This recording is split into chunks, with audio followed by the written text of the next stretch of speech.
गुरु ब्रह्मा विष्णुः गुरुदेवो महेश्वरः गुरु साक्षात् परब्रह्म तस्मै श्री गुरवे नमः। अखण्डमण्डलाकारम् व्याप्तं येन चराचरम् यत्पदं दर्शितं येन तस्मै श्री गुरवे नमः।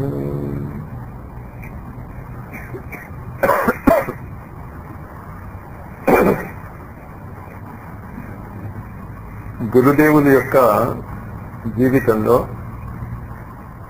గాయత్రి మంత్రము యజ్ఞము దీని యొక్క ప్రాముఖ్యత మనం అర్థం చేసుకోవడానికి ప్రయత్నం చేస్తున్నాం.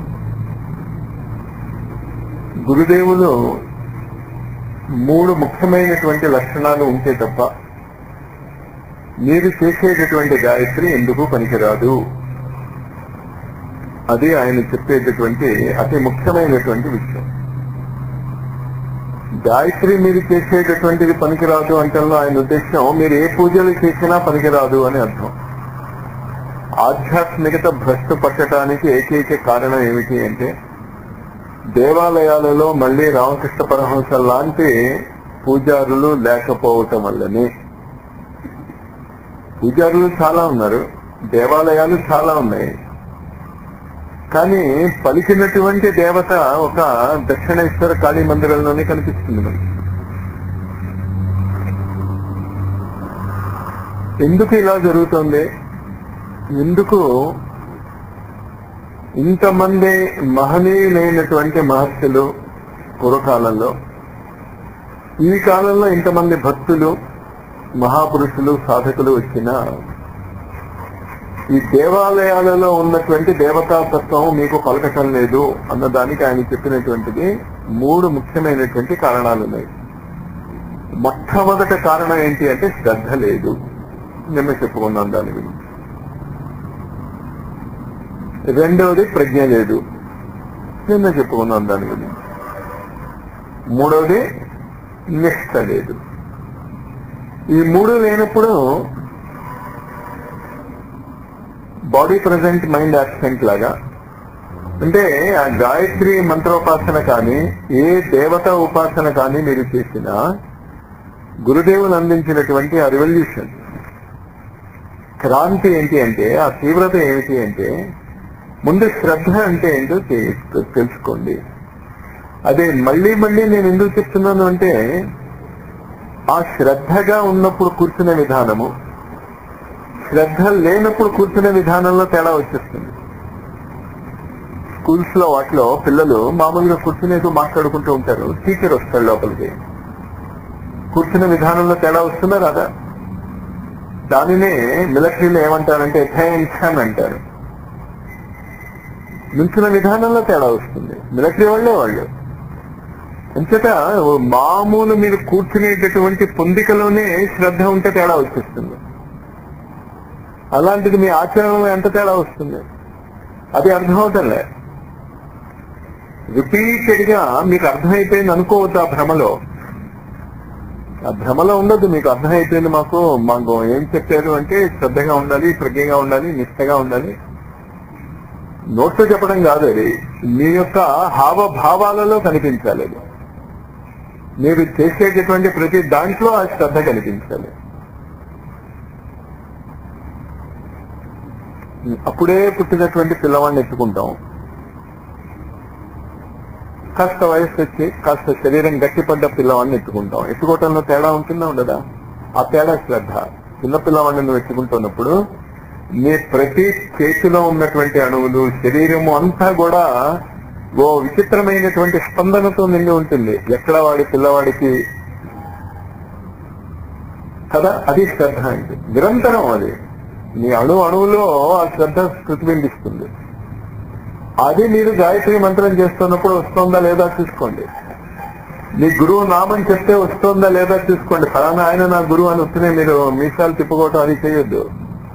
మీ ఆచరణలో ఆయన పేరు మీలో ఆ జాగరూకత తెస్తున్నదా, ఆ అటెన్షన్ తెస్తున్నదా, ఆ శ్రద్ధ తెస్తున్నదా, అది గురుదేవులు చెప్పినటువంటి ఫార్ములా.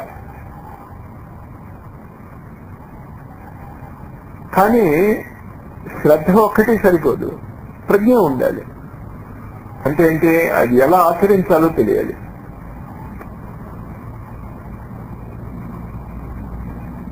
దానికి స్వాధ్యాయం చాలా ముఖ్యం, చాలా చాలా ముఖ్యం. గురుదేవుల యొక్క జీవితాన్ని చదివేసి పూజ్య గురుదేవులు శ్రీరామ శర్మ ఆచార్య మా గురువులు అనుకుంటుంటే సరిపోదు. ఆయన తన ఆత్మకథలో ఏం రాసుకున్నారు అంటే, నాకొక వ్యసనము ఉన్నది అన్నాడు. చెడు అలవాటు ఉంది ఆయనకి. ఏంటా చెడు అలవాటు అంటే స్వాధ్యాయం. రోజుకి 80 పేజీలు చదివితే తప్ప ఆయనకి తృప్తిగా ఉండేది కాదట. రోజుకి ఒక ప్యాకెట్ సిగరెట్ తాగకపోతే, లేకపోతే ఆ డైలీ సీరియల్ ఏదో ఆ టైంకి చూడకపోతే, ఇక్కడ ఎలా ఒక మనిషి వెంపర్లాడిపోతాడో, శ్రీరామ శర్మ ఆచార్య గురుదేవులకి 80 పేజీలు చదివితే తప్ప ఆయనకి తృప్తి ఉండేది కాదు.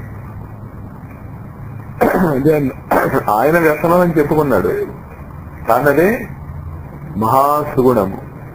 అంటే అలవాటు పడిపోయి అది లేకపోతే చేయలేము, అది ప్రజ్ఞగా మారుతుంది. స్వాధ్యాయం లేనటువంటి వ్యక్తి ఏమీ చేయలేడు. ఒక పక్క గాయత్రి మహావిద్య అంటాం మనం. మహావిద్య అంటే మామూలు విద్య, సైన్స్. మహావిద్య ఇంకా లోతులు వెళ్ళిపోయేటువంటి మహావిద్యకి నేనేదో గాయత్రి మంత్ర జపం చేసేసుకుంటున్నాను, కానీ దాని గురించి ఏమీ తెలియదు అసలు. గాయత్రి చేతిలో ఎన్ని ఆయుధాలు ఉంటాయంటే మళ్ళా తల గోక్కోవాలి. కుడి చేతిలో ఉంటుందా, ఎడం చేతిలో ఉంటుందా కమండలం అని కొంచెం చెప్పలేం మనం. మీరు చెప్పగలరేమో కానీ నేను చెప్పలేను. ఇప్పుడు మళ్ళా చూడాలి నేను అక్కడ. ప్రజ్ఞ అంటే మీకు అదే తెలీదు. ఎడంకాలు మడిచి ఉందా, కుడికాలు మడిచి ఉందా తెలియదు. ఇప్పుడు తెలుస్తుంది అండి. శ్రద్ధారాహిత్యం అంటే అది చూశారు, శ్రద్ధగా చూడలేదు. ఆ శ్రద్ధగా చూస్తే ఆ తన్మయత్వం అదే వస్తుంది. ఆ అమ్మని చూడటంలో అంగ ప్రత్యంగాలను, కిరీటం ఎక్కడుంది, కిరీటం కింద నుంచి వచ్చేటటువంటి ముంగురు ఏ ప్రాంతం నుంచి బయటకు వస్తుంది, కళ్ళు ఎలా ఉన్నాయి, ముక్కు పొడుకుందా లేదా, ముక్కు పొడుకుంటే దానికి ఏదైనా ఒక రత్నం లాంటిది ఏదైనా ఉందా లేదా, కాలికి దూపురాలు ఉన్నాయా లేవా, గజ్జలు ఉన్నాయా లేవా, మట్టెలు ఉన్నాయా లేవా, ఏమీ తెలియదు. మనం గబుక్కుని అడిగితే చాలా మంది నేను గ్యారెంటీ ఇస్తే ఆవిడ ఏ రంగు చీర కట్టుకుందో కూడా చెప్పలేదు. రోజు మేము సాధన చేస్తున్నాం అంటారు. ఇది శ్రద్ధ లేకపోవటం అంటే. అర్థమైందా? శ్రద్ధ లేకపోవటం అంటే ఇది, నువ్వు దేన్ని చూస్తున్నావో దాన్ని చాలా స్పష్టంగా దర్శించు. ముందు భౌతిక శరీరం, భౌతిక స్వరూపం దర్శిస్తే ఆ దర్శనంలోనే లోనికి వెళ్ళిపోతావు. మొత్తము ఆధ్యాత్మిక యొక్క రహస్యము ఈ దర్శనంలోనే ఉన్నది. ఆ దర్శనం కొరకే అక్కడ 4 రకాలైనటువంటి చిత్రాలు పెట్టబడి ఉన్నాయి. కానీ దర్శనం గురించి చెప్పబోతూ ప్రజ్ఞ గురించి చెప్తున్నాను నేను. శ్రద్ధ అర్థమైంది కదా, చూసేదేదో మనస్ఫూర్తిగా చూడటం, చూసింది మళ్ళీ మీరు స్పష్టంగా ఊహించుకోగలగడం, అది శ్రద్ధగా చూడటం అంటే. ప్రజ్ఞగా చూడటం అంటే అది అక్కడ ఎందుకున్నాయి, ఆ రంగు చీరే ఎందుకు కట్టారు, ఆర్టిస్ట్ కి ఆ రంగు ఉంది కనుక ఆ రంగు వేసాడా. భారతీయ ఆధ్యాత్మికతలో అలా వేయబడలేదు. దానికి ప్రజ్ఞా జాగరణకి కావలసినటువంటి అన్ని హంగులు కూడా దేవి యొక్క విగ్రహంలో ఉంటాయి. ఏది ఎందుకు అక్కడ ఉన్నది అని నీకు తెలిస్తే నీ జీవితాలలో వచ్చేటటువంటి సమస్యలకు అక్కడ పరిష్కారం ఉంటుంది. అది ప్రజ్ఞ అంటే. మహాలక్ష్మి సాధన చేసుకుంటే నీ యొక్క ఆర్థిక సమస్యలు ఎందుకు తీరిపోతాయంటే ఆవిడ ముందు కూర్చుని మహాలక్ష్మి మంత్రం చేసుకోవటం వల్ల మాత్రమే తీరదు. శ్రద్ధగా ఆవిడ రూపం చూస్తే. చాలా కరెక్టెడ్ కలర్ ఏంటి అంటే మహాలక్ష్మి సాధనకి చీరకి ఎరుపు రంగు చీరలో పసుపు రంగు పువ్వులుంటాయి. అది లేకపోతే అది భారతీయ ఆధ్యాత్మికతలో చెప్పబడినటువంటి విగ్రహ స్వరూపము కాదు. ఇప్పుడు ఈ కంప్యూటర్స్ వచ్చాక ఇష్టం వచ్చిన రంగులు, ఇష్టం వచ్చినట్టు బట్టలు అవి ఆవిడికి తొడిగేస్తున్నారు. మీరు తొడిగేయండి, మాకే అభ్యంతరం లే. చేయరు. ప్రజ్ఞ ఉన్నవాడు దాని జోలికి వెళ్ళాడు. అందుకే షేక్స్పియర్ ఒక చోట అంటాడు, fools walk with shoes, fools walk with shoes where wise dare not enter. ప్రజ్ఞ కలిగినటువంటి వాళ్ళు లోపలికి రావటానికే భయపడే చోట మూర్ఖులు ఏం చేస్తారు, జోళ్లు వేసుకుని మరీ వెళ్ళిపోతారు ఠక ఠక ఠక అని. దేవతా విగ్రహాన్ని దాన్ని ముట్టుకోవద్దు అని చెప్పేది అందుకు. ముట్టుకోవద్దు అంటే చేత ముట్టుకోవద్దని కాదు, నీ ఇష్టం వచ్చినట్టు అలంకరణ చేయటం కానీ. అంటే ఇప్పుడు మాస్టర్ మీరు చెప్పారు కదా, అంచేత మేము అసలు దేవతా విగ్రహాన్ని ముట్టుకోం, అసలు పూజ చేయం, గొడవే లేదు. గొడవ ఇది మూర్ఖత్వం యొక్క ఇంకో పరాకాష్ట అనమాట. తెలుసుకుని చేయండి అంటే ముట్టుకుంటేనేగా తెలిసేది. ఆపరేషన్ చేయాలి, నువ్వు నేర్చుకోవాలి అంటే ముందు ఏం చేయాలి, నువ్వు కొయిటం నేర్చుకోవాలి కదా. నేను కొయిటం నేర్చుకోను అంటే ఆపరేషన్ చేయలేవు. ఇంచేత మీరు భయపడటానికి కాదు నేను చెప్పేది. ఎందుకు చెప్తున్నాను అంటే ఆ రహస్యాలు తెలియకుండా చేస్తున్నారు కనుక ఫలితాలు మీకు రావటం లేదు. లేకపోతే మొదటి రోజు నుంచే ఫలితాలు రావాలి. శ్రద్ధ అర్థమైందా ఏంటో? దేవతా విగ్రహం యొక్క భౌతిక స్వరూపాన్ని పరిపూర్ణంగా నువ్వు కళ్ళు మూసుకుని చూడగలగాలి, చెప్పగలగాలి. ఎక్కడ ఏ ఉన్నదో ఆమె అలంకరణ కానీ ఏ దేవతకైనా. గాయత్రికి ఒక ఉదాహరణగా తీసుకుంటున్నాము. ప్రజ్ఞ అంటే ఏం చెప్పాను, ఆవిడ చేతిలో ఉన్నటువంటి ఆయుధాలు ఉపయోగించుకోవటం నేర్చుకోవాలి. ఆవిడ చేతిలో ఆయుధాలు ఉంటే నీకేం లాభం అని ఒక్కసారైనా ఆలోచించావా? డాక్టర్ అనగానే ఎలా తెలుస్తుంది, మెడలో స్టెటస్కోప్ ఉంటుంది. ఇంజనీర్ అని ఎలా తెలుస్తుంది, అట్లీస్టేరు బోర్డు ఉంటుంది కదా వాళ్ళ చేతిలో, దాన్ని బట్టి తెలుస్తుంది. నర్సా, పోలీస్ వాడా, మిలిటరీ వాడా ఎలా తెలుస్తుంది మనకి? డ్రెస్ బట్టి తెలుస్తుంది, డ్రెస్ కోడ్ బట్టి తెలుస్తుంది. ఈ డ్రెస్ కోడ్ వాళ్ళు ఉపయోగించేటటువంటి ఆయుధాలకి అర్హత సూచిస్తుంది. ఓ మిలిటరీ వాడి చేతిలో రివాల్వర్ ఉంటే ఆవిడ ఏమండు, పోలీస్ వాడి చేతిలో రివాల్వర్ కానీ ఏదైనా ఉంటే మనమే అనుకోం. మామూలుగా తెల్ల బట్టలు తీసుకున్నవాడు రివాల్వర్ తీసుకెళ్తే ఆపుతాం, భయపడతాం.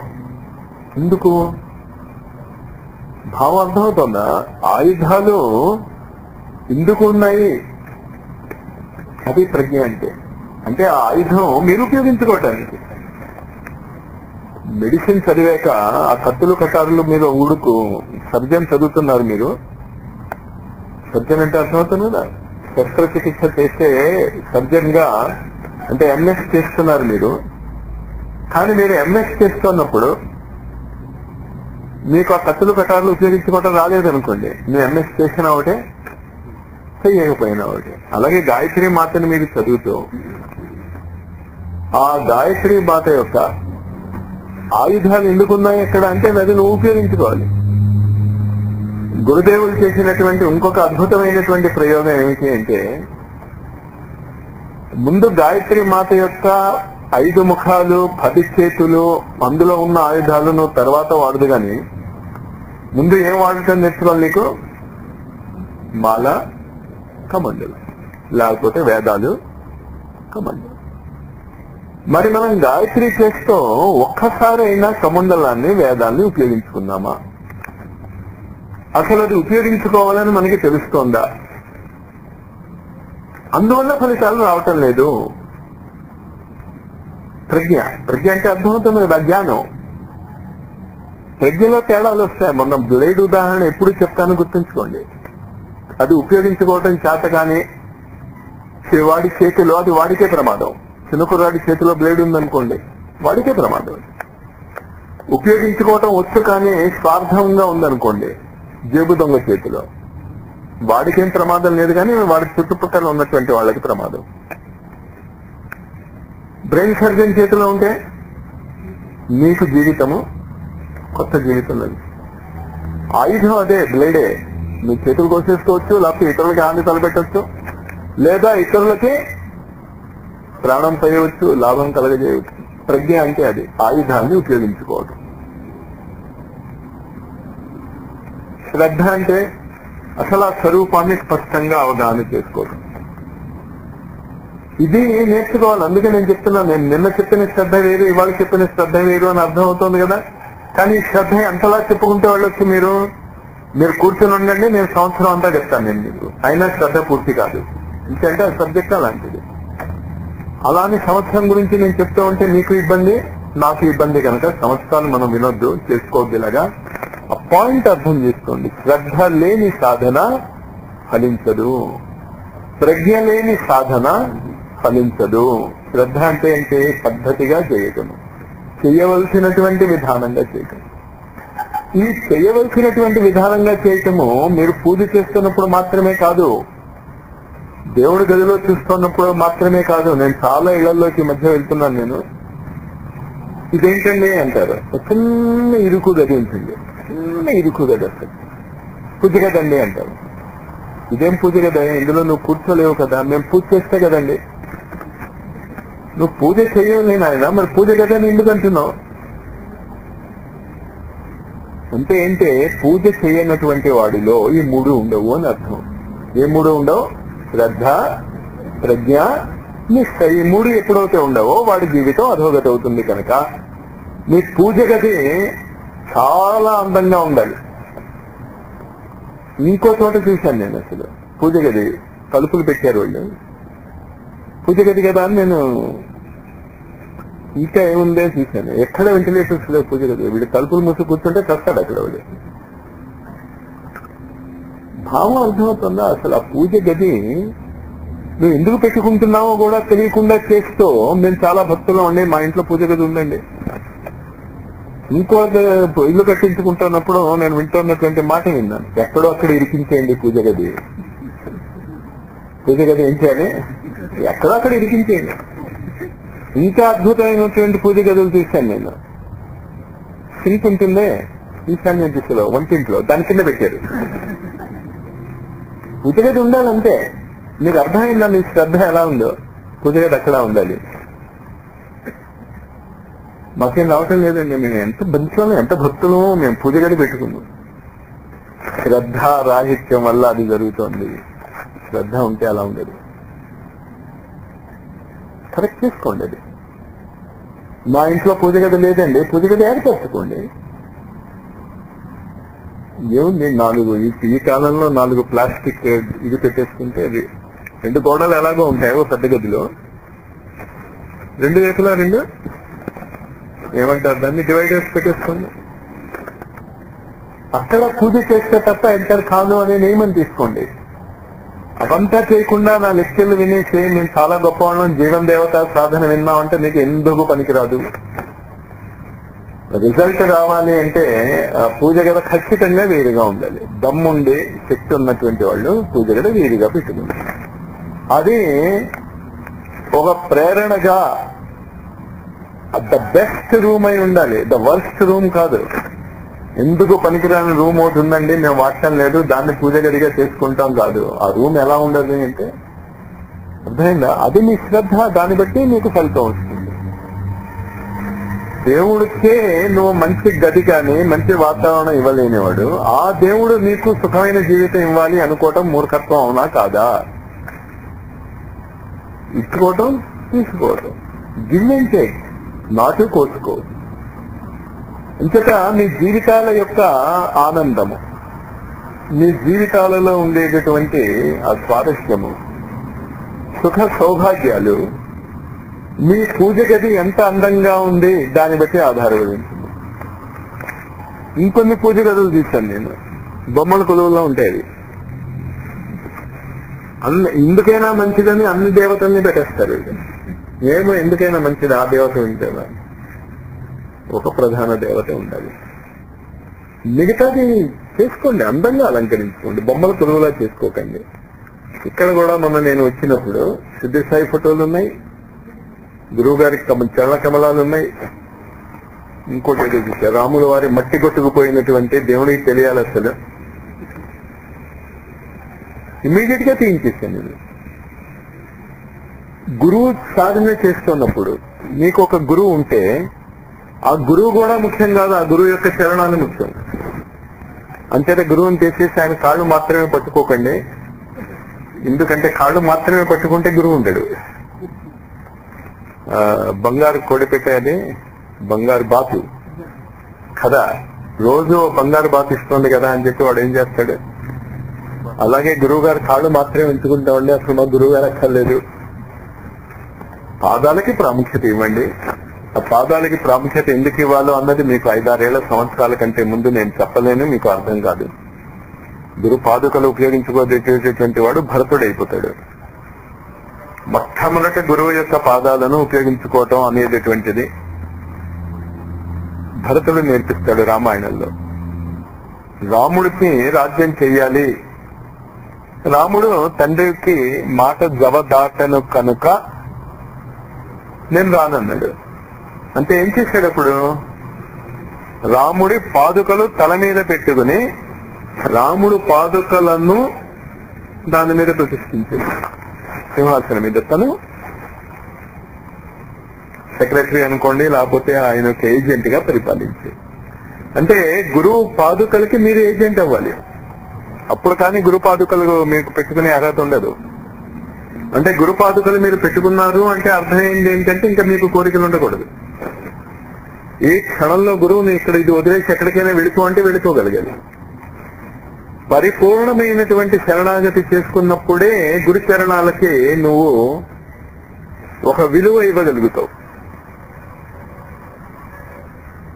గురు చరణాలకి దండం పెట్టేసుకుని గురువు ఏం చేస్తున్నా సరే నాకు మాత్రం ఇది ఇచ్చే గురువా, ఏం గురువు కుదరదు. గురు చరణాలు అనేది అర్థం చేసుకోండి. ఆ గురు చరణాలకి మీరు నమస్కారం పెడుతున్నారు అంటే పూజ్య గురుదేవుల యొక్క జీవితాన్ని అర్థం చేసుకుని ఆయన తన గురువుగా ఎలా మారారో మీరు చాలా స్పష్టంగా అర్థం చేసుకోండి. మీరు ఆయనగా మారాలి, ఆయనకి దండం పెట్టే వ్యక్తులుగా కాదు. మీరు శ్రీరామ శర్మ ఆచార్య అవుతేనే ఆయన చరణ పాదుకలు స్పృశించి ఆయన చరణ ప్రతిష్ఠ చేసుకునేటటువంటి హక్కు మీకు మీ హృదయాల నుండి బయట పెట్టుకోండి, ఏం తప్పు లేదు. ఆపరేషన్ చేయటం వస్తేనే డాక్టర్ అవుతా ఉంటే వాడికి ఎప్పుడు ఆపరేషన్ చేయటం రాదు, మిల్లిమిల్లిగా వస్తుంది. కానీ ప్రాక్టీస్ చేస్తూ ఉంటే వస్తుంది. అంచేత గురు చరణాలు మేము పెట్టుకుంటాం అంటే దాని అర్థం ఏమిటి అంటే ఎప్పుడో అప్పుడు ఇంకా నేను ఉండను, నా గురువే ఉంటాడు. ప్రయత్నించకపోతే ఉంటూనే ఉంటే మాట వరుస కంఠం కాదు, ప్రయత్నిస్తూ చరణాలు పెట్టుకోండి. గుజరాత్ లో ఉన్నటువంటి ఒక భక్తుడికి అసలు గురువు గారు ఎలా ఉంటారు చూడాలని ఉందిట. అఖండ జ్యోతిలో పడింది సంఘటన. గురువు గారి దగ్గరికి వెళ్ళి గురువుగారు దాదా గురుదేవుని చూపించండి అన్నాడు. సరే దాదా గురుదేవుని చూపించంటే భావన చేసుకోవయ్యా, నేనే ఆయన అనుకో అన్నాడు. అది ఎలా సంభవం సార్? చేయలేను. చేయలేవా? అవుతే ఓ పని చేయి,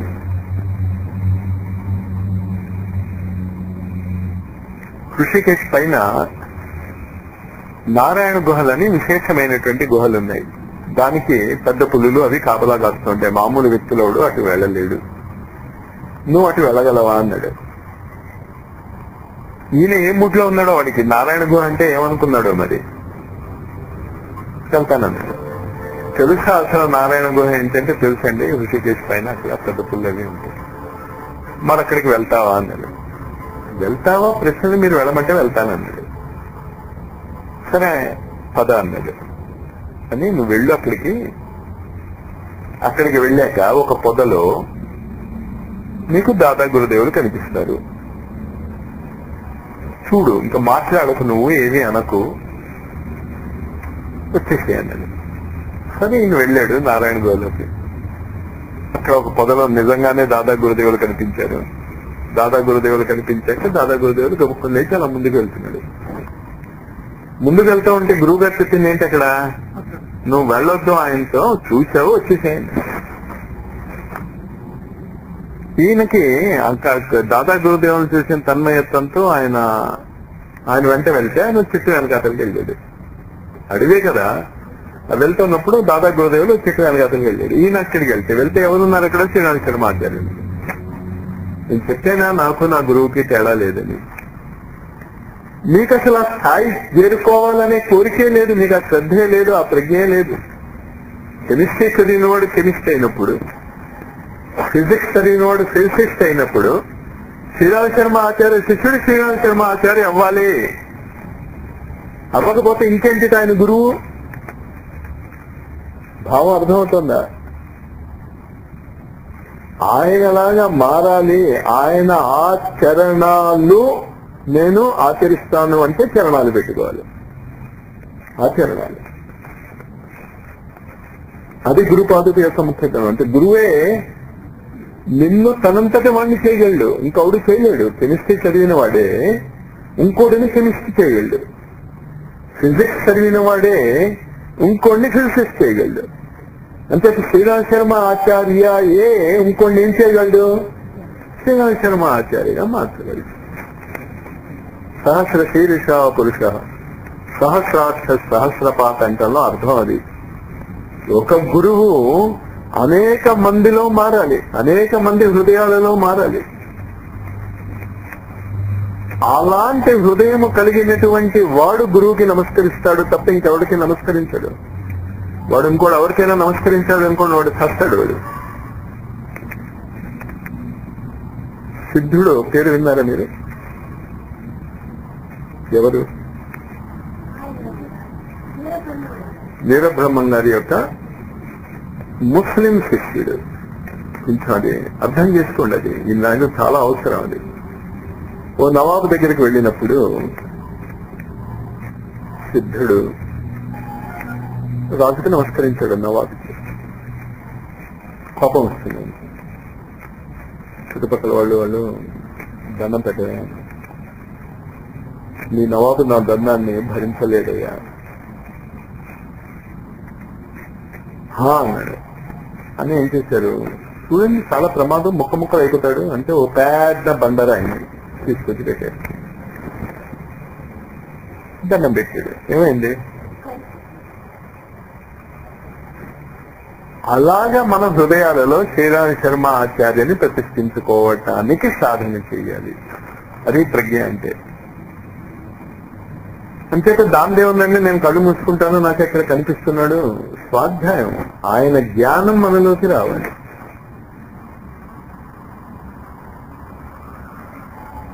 అప్పుడు గురు చరణాల యొక్క విలువ. అంచేత మీరేం చేయొచ్చు, మీ ఏ సందర్భంలో చెప్తున్నా మీకు గుర్తుందా? మర్చిపోయారా? నేను హింట్ ఇచ్చేసా, దొరుకుతున్న నోరు జారా. లేకపోతే మీరు గ్యారంటీగా మర్చిపోయారు నేనేం చెప్తున్నాను. ఇంకేంటే మీరు శ్రద్ధగా వినుట లేదు. శ్రద్ధగా వినండి. పూజ గదిలో మీ గురుపాదుకలు అతి ప్రముఖమైనటువంటి పాత్ర వహించాలి. గోడ మీద కానీ నువ్వు పాత్రలో దానిపైన గురుస్వరూపము. అంటే గురువుని నువ్వు ఆ లెవెల్లో పూజ చేయగలిగితే, అంటే ఇంకా ఇతర దేవతల మీద నీకు అసలు లెవెల్ ఉండక్కర్లే. అది ప్రధానమైనటువంటి రోల్ ప్లే చేయాలి మీ దేవాలయాల్లో. లేదు మీకు నచ్చిన దేవతామూర్తి, అది మెయిన్. గాయత్రిని పెట్టుకుంటారు, మహాలక్ష్మిని పెట్టుకుంటారు, దుర్గని పెట్టుకుంటారు. మిగతా దేవతలందరినీ కూడా బొమ్మల కొలువులాగా కాకుండా అందంగా అలంకరించండి. అక్కడికి వెళ్ళేసరికల్లా యూ షుడ్ ఫీల్ హ్యాపీ. భావం అర్థమైంది కదా? అది దేవత. ఆ గదిలోకి మీరు వెళ్ళేసరికల్లా మీకు ఆ వాతావరణం ఉండాలి. ఆ సుగంధతమైనటువంటి వాతావరణం. ఒక ఊదుకడ్డీలను కూడా మీరు రోజు రోజుకి మార్చకండి. తమాషా అన్ని 3-in-1 4-in-1 ఊదుకడ్డీలు కూడా వచ్చేస్తున్నాయి. మనం కూడా అదేదో వెరైటీ అనుకుంటాం. పూజలో మీరు ఏదో ఒకే టైప్ ఆఫ్ అగరబత్తీని వెలిగించండి. మీకు నచ్చిన ఇన్సెన్స్, అది ఏదైనా కావచ్చు. దాని మీద ఆంక్ష ఏమీ లేదు. కానీ ఆంక్ష ఏముంది అంటే ఇంకా ఆ బ్రాండ్ ఆ ఊదొత్తులే అక్కడ వెలిగించాలి. దేని పడితే అది చౌకగా దొరుకుతుంది కదా అని, లేకపోతే చాలా ఖరీదైందని కొందామండి. అసలు మీరు ఖరీదైంది కొంటారు, చౌకది కొంటారు, ఏది కొంటారో 365 రోజులు అదే బ్రాండ్ వాడాలి. ఇంకొంచెం అందులోకి లోతుకి వెళ్ళగలిగితే అరోమా థెరపీ, గంధము మన మూలాధార చక్రం మీద ఎలా పనిచేస్తుందో తెలుసుకోగలిగితే, ఏ గంధమైనా పనిచేసేది మూలాధారం దగ్గరే అన్నది గుర్తుంచుకోండి. మూలాధారం అంటే ఏంటి? Foundation stone. అందువల్ల ఊదత్తి మీకు ఫౌండేషన్ స్టోన్ అవుతుంది. దాని మీద మీ ఆధ్యాత్మిక భవంతి లేస్తుంది. ఆ ఊదుకడ్డీని మనం మర్చిపోయాం. ఒకళ్ళింట్లో నేను చూశాను, నేను ఊదుకడ్డి వెలిగించి ఇలా తిప్పేసి ఆర్కేసి పక్కన పెట్టేస్తారు. ఎందుకంటే రేపు వాడతారట. తప్పేం లేదమ్మా, మీ శ్రద్ధ బట్టి, అంతకంటే ఇంకేం లేదు. చిన్నపిల్లలకి మనం బట్టలు కొంటున్నప్పుడు నెల సంవత్సరం మారిపోతూ ఉంటారు కదా సైజులే. మరి బట్టలు కొంటున్నావా లేదా? వాళ్ళకి సౌకర్యకం బట్టలు కొంటున్నావా? ప్రేమ ఏమేం డ్రెస్సులు వేసేస్తారో మీరు. అంతట ఆ భావం అర్థమైంది కదా. కనీసము మీరు ఆ గదిలో ఉన్నంత వరకు అయినా అగరబత్తి వెలుగుతూ ఉండాలి.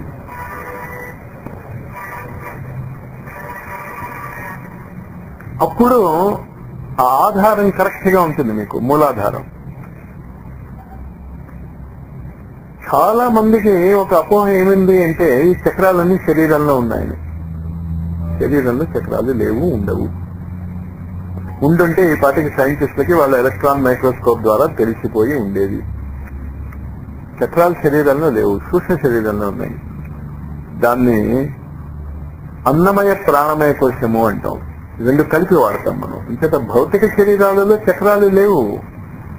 ఆ చక్రాలు ఎక్కడ సూక్ష్మ శరీరంలో ఉంటాయో సుమారు అదే ప్రాంతాల్లో ఉండేటటువంటి హార్మోన్ సెక్రీట్ చేసేటటువంటి గ్రంథులు ఉన్నాయి భౌతిక శరీరంలో. అంచేత మూలాధారము అనుకోగానే వెన్నుపూస కింద అనుకోవద్దు. చక్రాలకి భౌతిక శరీరానికి సంబంధము లేదు.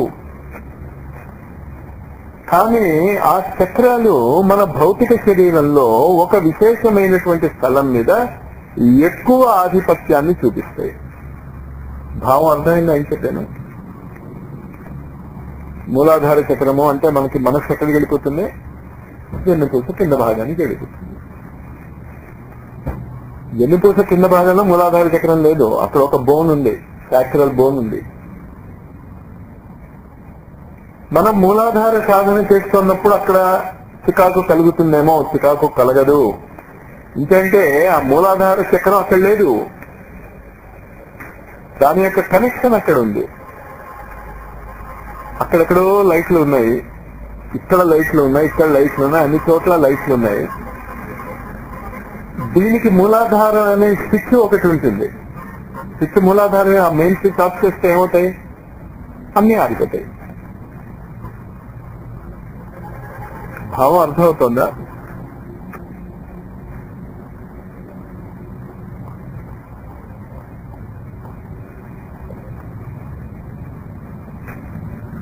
అంచేత ఎట్టి పరిస్థితుల్లోనూ మూలాధారం ఎఫెక్ట్ మీ భౌతిక దాని మీద ఉండదు. దాని కంట్రోలింగ్ స్విచ్ ఆ మూలాధార చక్రం ఎక్కడో ఉంటుంది. అది నేర్చుకోవాలి మనం, ప్రజ్ఞ. అది సువాసన మీద ఆధారపడి ఉంటుంది, మీ సంస్కారాల మీద ఆధారపడి ఉంటుంది. మన జీవితము దేని మీద ఆధారపడి ఉంటుందంటే మన సంస్కారాల మీద ఆధారపడి ఉంటుంది. కుక్కగా ఎందుకు బిహేవ్ చేస్తుంది? దాని సంస్కారాలు అది. ఏనుగుగా ఎందుకు బిహేవ్ చేస్తుంది? దాని సంస్కారం అది. సంస్కారం అంటే అర్థమైందా మీకు? సంస్కారము అంటే దాని వల్లే అది అదిగా ఉన్నది. మనం మనిషిగా ఎందుకు ఉన్నామంటే మన సంస్కారాలు ఇవి. పిల్లిగా ఎందుకు ఉందంటే దాని సంస్కారాలు అది. భావం అర్థం చేసుకోండి. ఆ సంస్కారాలు అనే మాట అర్థం అవుతాయి తప్ప ఊదొత్తి ఎలా వెలిగించుకోవాలో మీకు తెలియదు.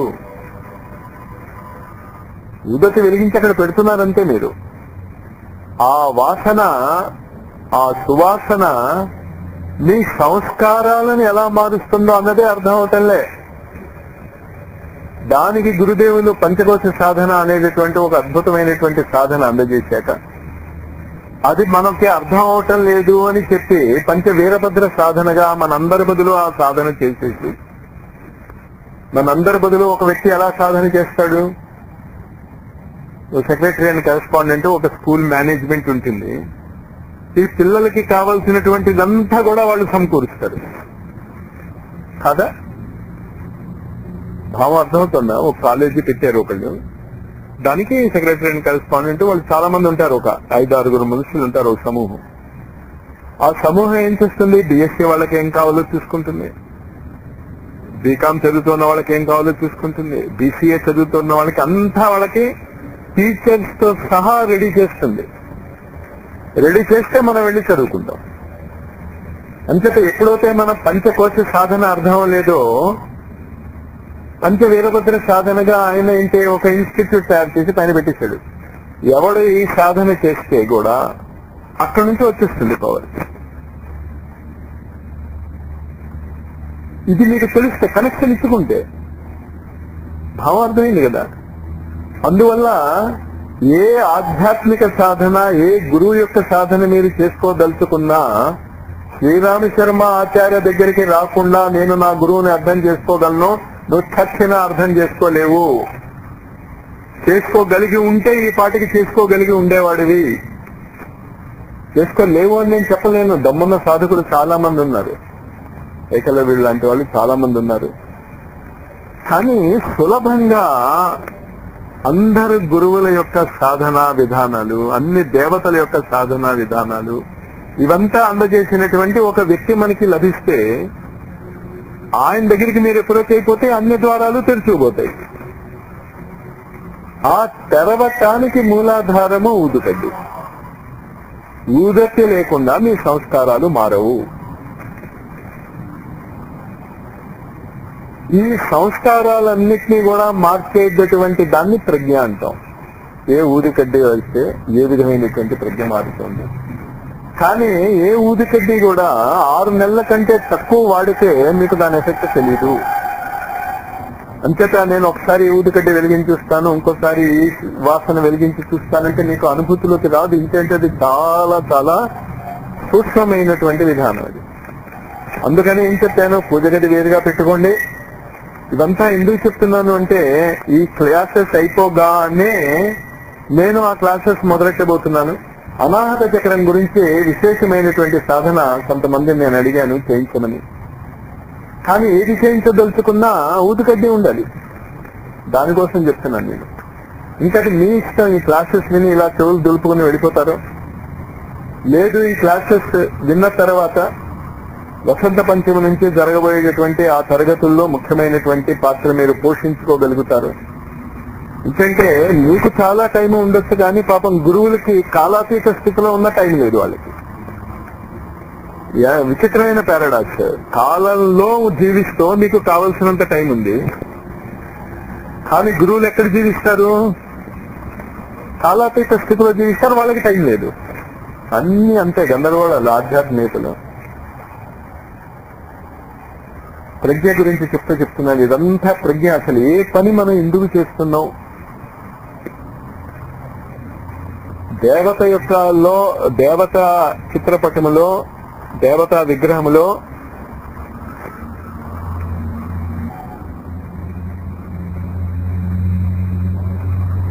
ఇలా చెప్తున్నాను కదా, పంచకోశ వీరభద్ర సాధన, living from the heart rhythm meditation, energy, clarity, peace, joy and inner power.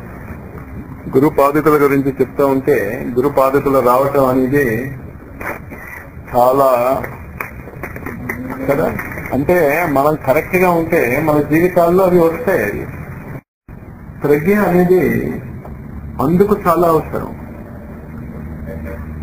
గురువులు ఎప్పుడు ఏం చెప్తారు అంటే, ఎందుకు చెప్పడమా,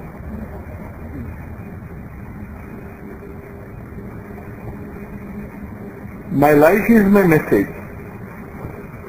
అంటే వాళ్ళు చెప్పేది ఏంటి, నువ్వు నా జీవితాన్ని అనుసరించు అని. అంచేత గురుదేవుల యొక్క జీవితాన్ని, శ్రీరామ్ శర్మ ఆచార్య జీవితాన్ని నువ్వు పాటించాలి అంటే నీ జీవితంలో చాలా ముఖ్యమైనటువంటి మార్పు ఏం తీసుకురావాలి అంటే స్వాధ్యాయం. You should read read read read and read. ఏమీ చదవకుండా కేవలం మంత్రజపం వల్లే వస్తుంది అనుకోకండి.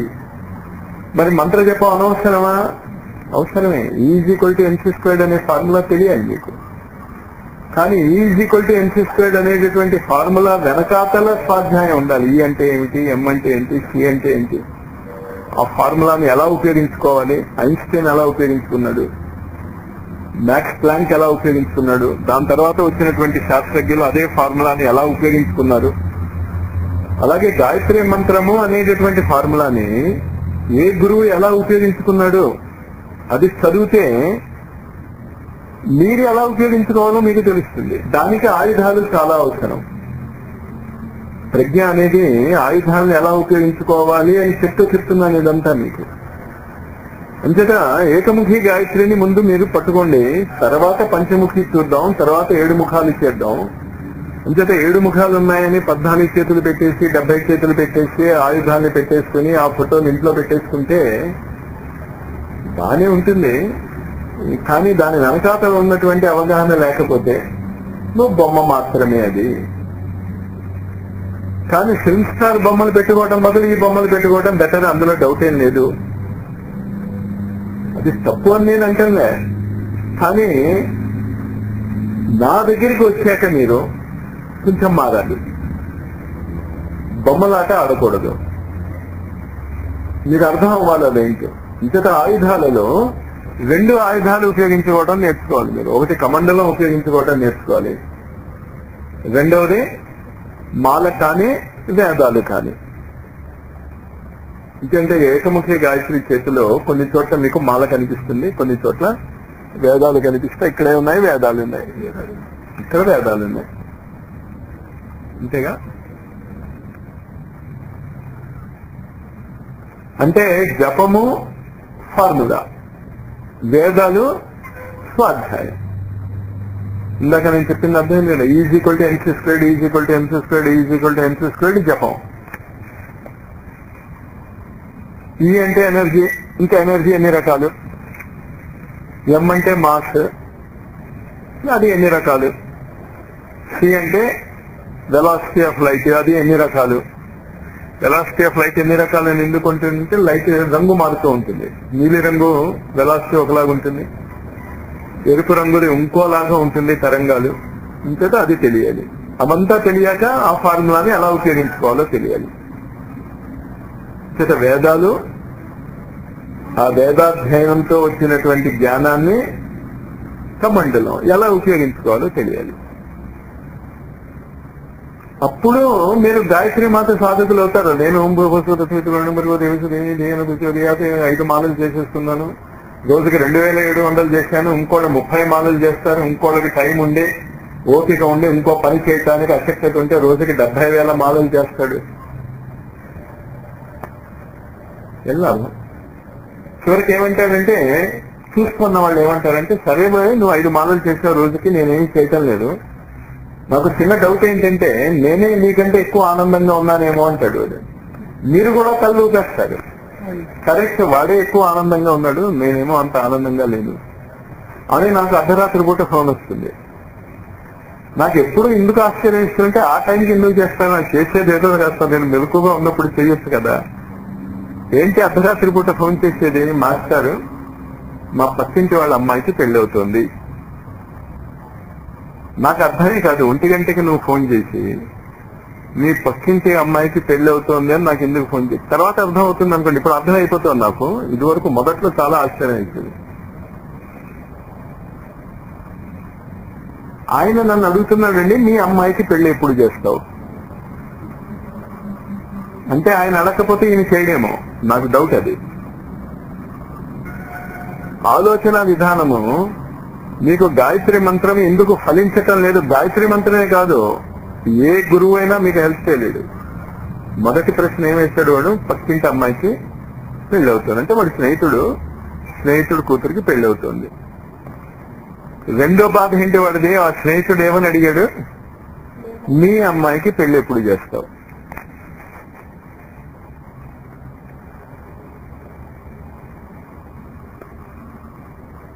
అంతేకాదు మాస్టరు, నువ్వు గాయత్రి మంత్రం చేస్తున్నావు కదా, మీ అమ్మాయికి ఇంకా పెళ్లి కాలేదు, నేను గాయత్రి మంత్రం అది ఏమీ చేయటం లేదు, మా అమ్మాయికి పెళ్లి అయిపోయింది అంటున్నాడు. అసలు బాధ అదనమాట. ముందుకు చెప్పారు. చాలా సమస్య. ఫోన్ కాల్ వచ్చినప్పుడు నేను చాలా మంది చెప్తాను, మీరు చాలా రాంగ్ గా చెప్తారు. ఎలా మొదలెడతారు తెలుసా? ఏం లేదు మాస్టారు. ఫోన్ చేస్తారు, అంటాను, ఏం లేదు మాస్టర్. ఏం లేదంటే ఎందుకు ఫోన్ పెట్టేయి, నేను పెట్టేస్తా. తర్వాత వాడు మళ్ళా సారీ మాస్టర్ ఏం లేదు అనకూడదు. ఏం లేదేంటి, పని ఉంటేనే కదా నువ్వు చేస్తావు, మరి ఏం లేదు అని అంటే ఏంటి? మీ వాక్ శక్తి యొక్క దురుపయోగం గురించి చెప్తున్నాను. అనవసరమైనటువంటి ఆ సందర్భానికి ఉచితము కానటువంటి మాటలు మాట్లాడతారు. ఏం లేదండి, ఏం లేదండి అంటే ఇందుకే ఫోన్ చేసావు.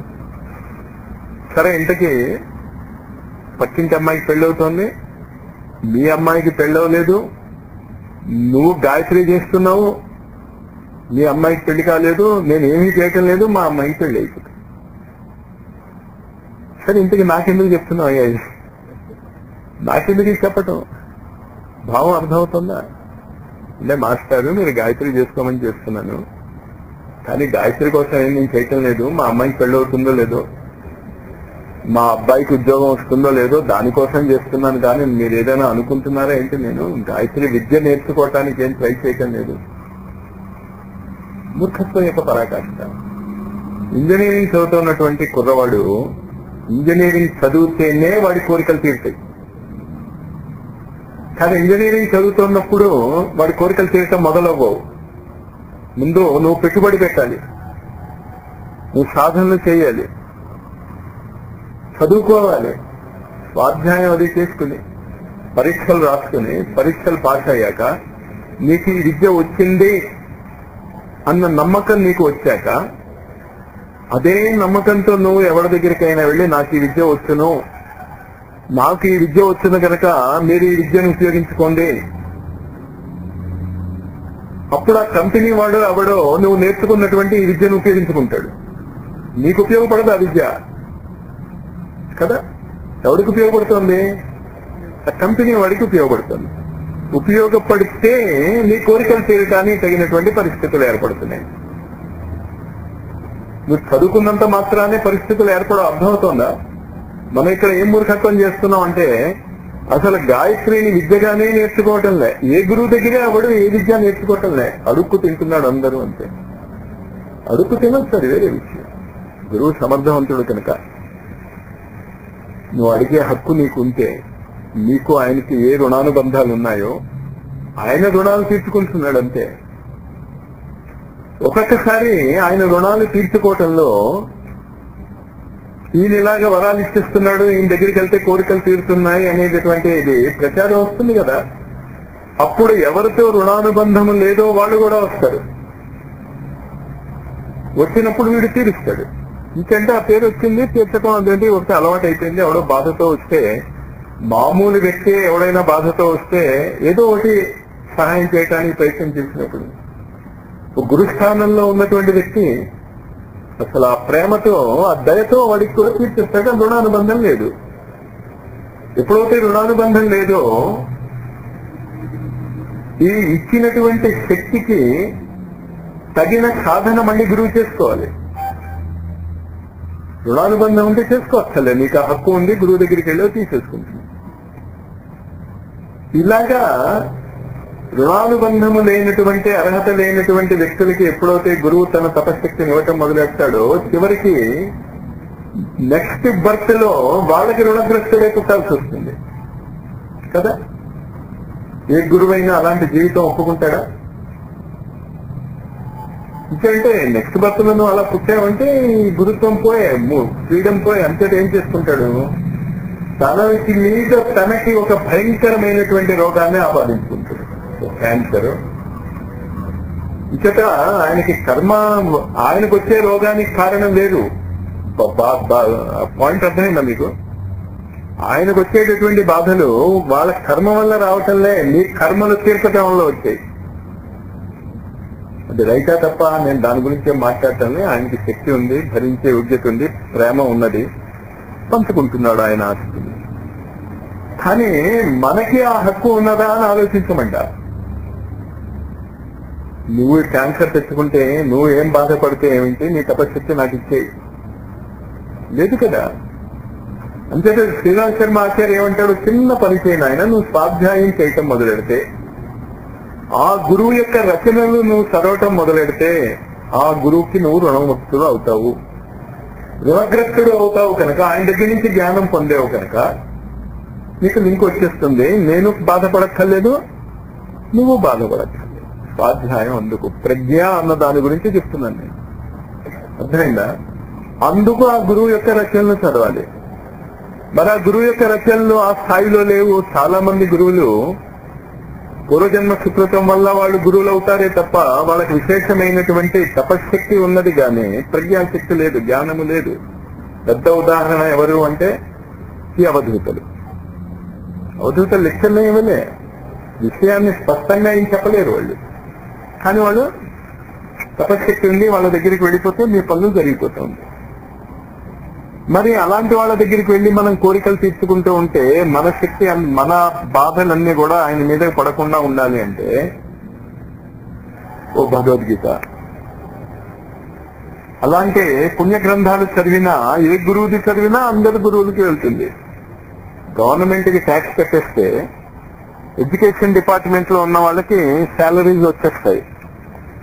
భావం అర్థమవుతుంది కదా. స్వాధ్యాయము చాలా ముఖ్యము, అందుకు ఈ గొడవ అంతా పడేది. అది ఎలా పరిణతి చెందుతుంది? ప్రజ్ఞగా పరిణతి చెందుతుంది. మీరు కమండలాన్ని ఎలా ఉపయోగించుకోవాలో నేర్చుకోండి, వేదాలను ఎలా ఉపయోగించుకోవాలో నేర్చుకోండి మొట్టమొదట. ఇంకా ఇంకా మళ్ళీ మళ్ళీ నేను చెప్తున్నాను, ఇవాళ నేను అతి సాధారణంగా చెప్తున్నాను, రాబోయేటటువంటి రోజులలో ఈ మాటలు తప్ప ప్రపంచానికి ఇంకొక గతి ఉండదు. చచ్చినట్టు ఇది ఆచరించాల్సి వస్తుందని. అదేంటి అంటే శ్రీరామశర్మ ఆచార్య అనేటటువంటి చేతనత్వము చెప్పిన మాటలు మాత్రమే వినాలి. ఇంకా మీరు ఏమి చేసినా కూడా జ్ఞానాగ్ని దగ్ధ కర్మాణి కాదు, అజ్ఞాన దగ్ధ కర్మాణి. గురువుల దగ్గర అందరూ కూడా వారి వారి అజ్ఞానంతో ఆ గురు పరంపరని సమూలంగా నాశనం చేశారు. గురు పరంపర ప్రస్తుతము భారతదేశంలో లేదు. మళ్ళీ ఆ గురు పరంపర ఒక సవ్యమైనటువంటి రూపు దాల్చాలి అంటే ఒకే ఒక విధానం ఏంటి అంటే శ్రీరామ్ శర్మ ఆచార్య. అదేంటండి మాట్లాడితే ఒకే విధానం అంటారు, ఆటమిక్ ఎనర్జీ అంటే ఐన్స్టీన్ అని చెప్తాం. ఇప్పుడే కాదు, ఇంకొక 1,000,000 సంవత్సరాలు అయిపోయినా ఈ విద్య అప్పుడు ఉంటే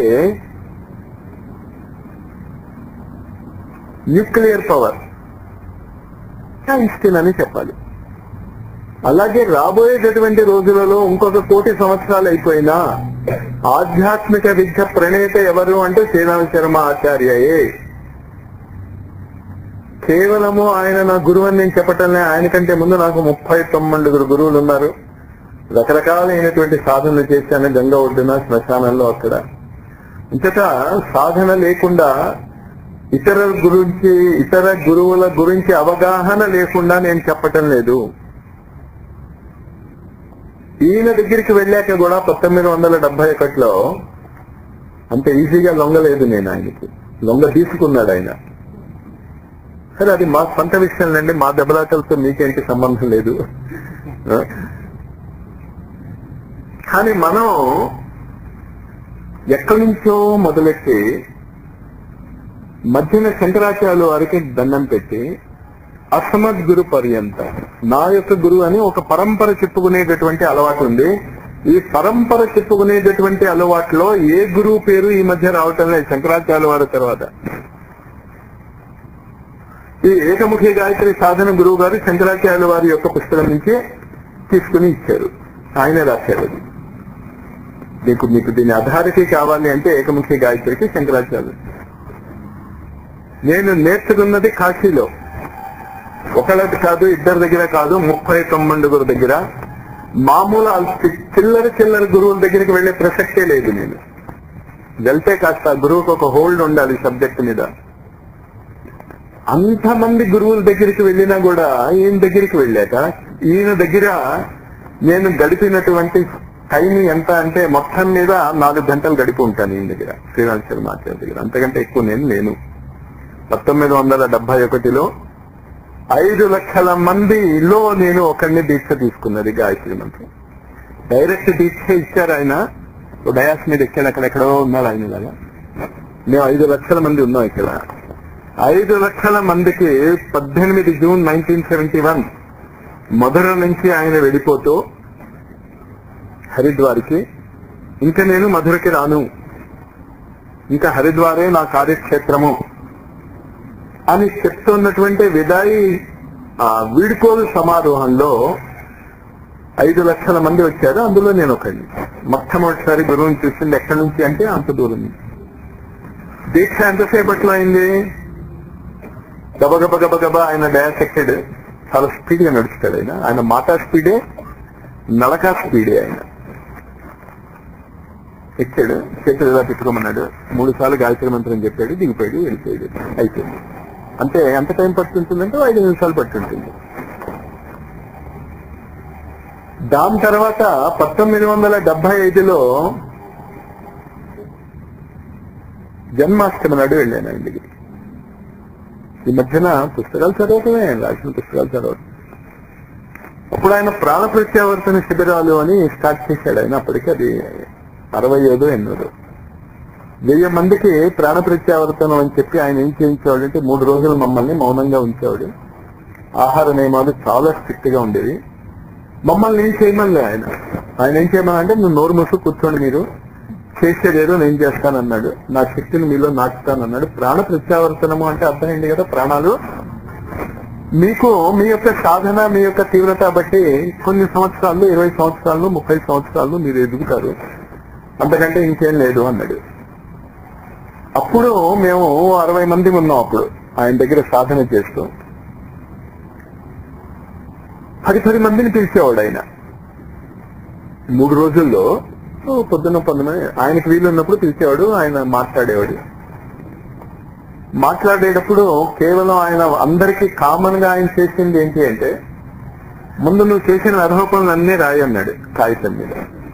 నీకు గుర్తున్నవన్నీ పుట్టిన దగ్గర నుంచి అన్ని రాయి అన్నాడు. అదే ఒక రోజులో ఎక్కడవుతుంది? అంచేత కాగితాలు తీసుకుని వచ్చేసేవాడిని. ఆ రోజు, ఆ 2వ రోజు రాశాం, అన్ని రాశాం చూసా తప్పకుండా. ఇంకంటే మాకంటే ముందు వెళ్ళిన వాళ్ళతో ఆయన చెప్పాడు, నువ్వు అది రాయలేదే, ఇది రాయలేదే అని. అంటే రాయటం మన కోసమే ఆయనకి తెలుసు. మళ్ళా ఆయన చేత అనిపించుకోవటం ఎందుకు? నువ్వు అది రాయలేదు, ఇది రాయలేదు, అన్నీ రాశారు. అన్నీ నా ముందు చదివాడు ఆయన. కొన్ని చోట్ల ఎర్ర ఇంకతో అండర్లైన్ చేశాడు. అండర్లైన్ చేసిన తర్వాత, సరే ఈ రథోపాలన్నిటికీ నీకు ముక్తి, యు ఆర్ ఫ్రీ, అవంతా నేను కడిగేశాను. గురువు యొక్క శక్తి అలా ఉంటుంది. కడిగేశాను కనుక ఇంక నువ్వు తప్పు పని చేయకు.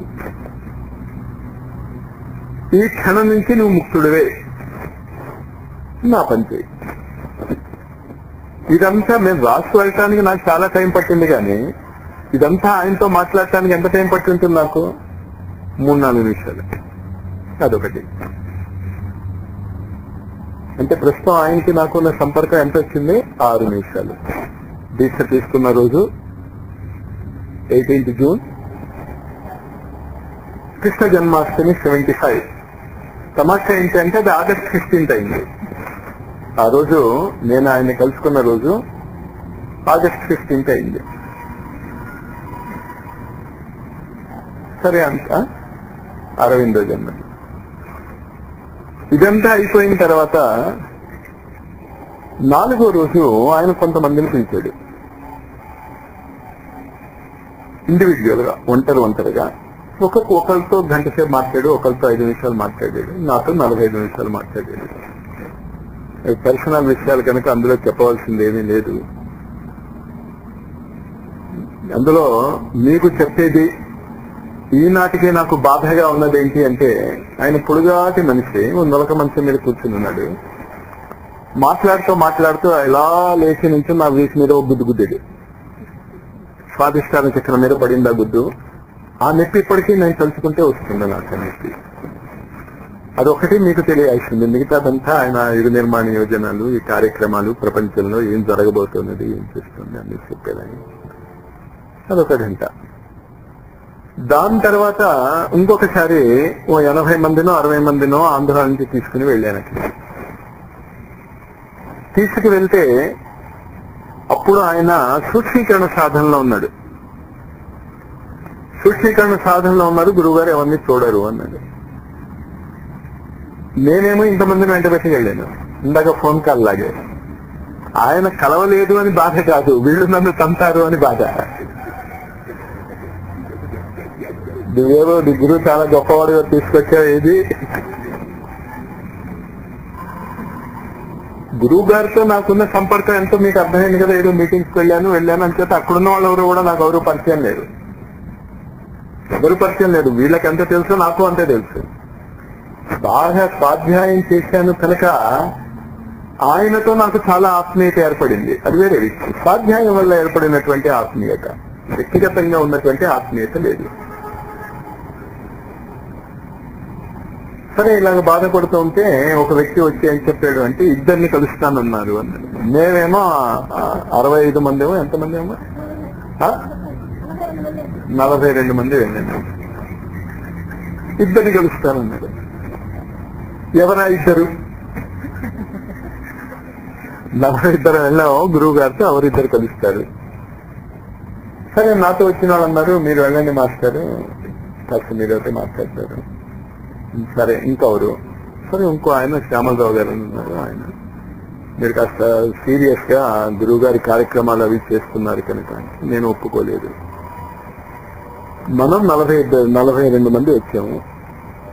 అంతేత పద్ధతి ఏంటి అంటే, మనలో చాలా వయస్సు మీరిపోయినటువంటి వాళ్ళు ఎవరైతే ఉన్నారో, ఏజ్ ఇచ్చేదంటే ఏజ్ ఎక్కువైపోయింది కనుక దే హ్యావ్ ఎ రైట్. వాళ్ళిద్దరిని పంపించామని పెట్టి పంపించాం. వాళ్ళిద్దరు వెళ్తామంటే తిరిగి వచ్చింది. అందరూ రండి. కొంచెం జాగ్రత్తగా, ఆ స్వాధ్యాయం వల్ల వచ్చిన జ్ఞానం అది. నిన్ను పిలిచేశాడు కదా అని వెళ్ళిపోవడం కాదు. మా వాళ్ళు నేను వెళ్ళిపోయినా ఆనందించి ఉండేవాళ్లే, వాళ్ళకి పెద్ద బాధ లేదు, వాళ్ళే చెప్పారు. కానీ ఉచితం ఏమిటి అనేది మీరు చేసుకోలేకపోతే ప్రజ్ఞ లేదని అర్థం. ఎప్పుడైతే ఉచితమైనటువంటి నిర్ణయం తీసుకున్నామో, అసలు ఎవరిని చూడనటువంటి ఆ వ్యక్తి ఆ సాధనలో ఏం చేశాడు అంటే, అందరూ రండి అన్నాడు. ఇంకా అందరూ వెళ్ళాక మనం 42 ఇంట్రడ్యూస్ చేయాలి, వాళ్ళ బాధలు చెప్పాలి. వాళ్ళు తెలుగులో మాట్లాడతారు, ఈయన హిందీలో మాట్లాడతారు కనుక నా అదృష్టం ఏంటంటే 2.5 గంటల పాటు ఆయన పక్కన నుంచుని వీళ్ళ పేర్లు చెప్పి, వీళ్ళ బాధలు చెప్పి, దాని తర్వాత నేను ఆయన్ని చూడలేదు, నేను ఆయన్ని నన్ను చూడలేదు.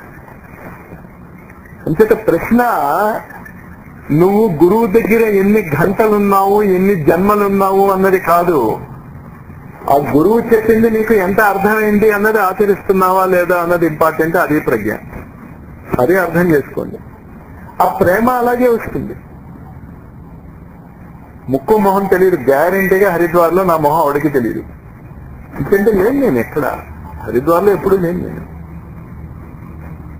కానీ గురువుల మీద ప్రేమతో పోటీ పడితే మిగతా వాళ్ళకంటే ఖచ్చితంగా నాది తక్కువ కాదు అని చెప్తాను. ఎందుకంటే మిగతా వాళ్ళకి నాకు తెలియదు కనుక.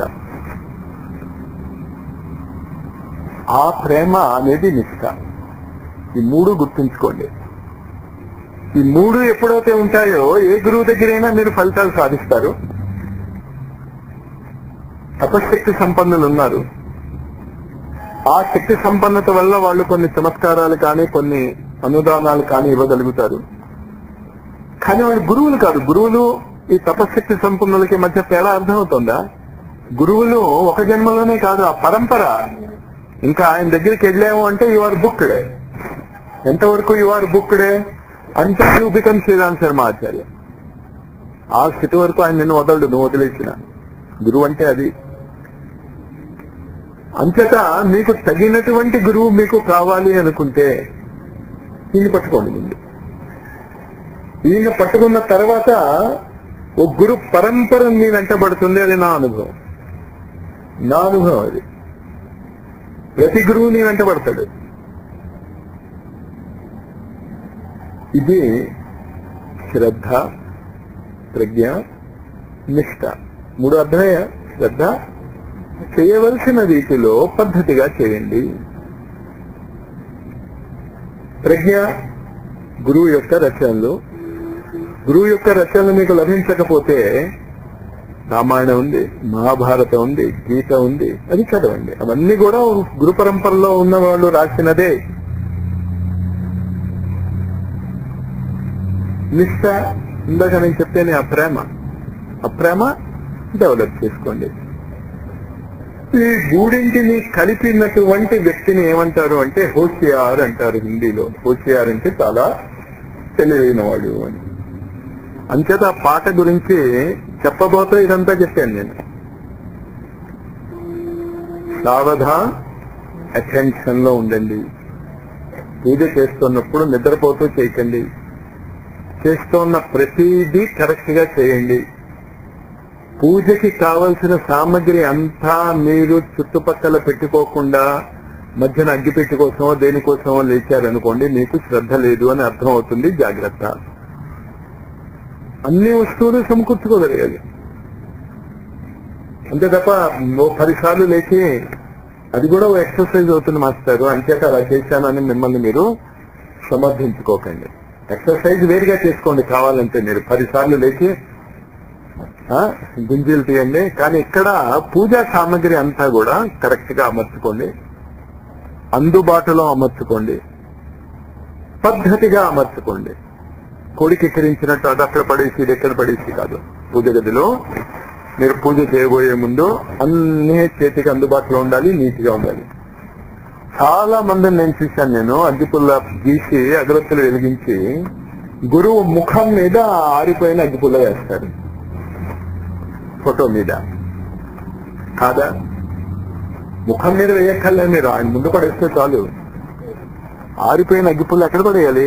గురువు దగ్గర. అరటిపండు నివేదన చేస్తారు, అరటిపండు తొక్క ఆయన మొహం మీద పడించింది.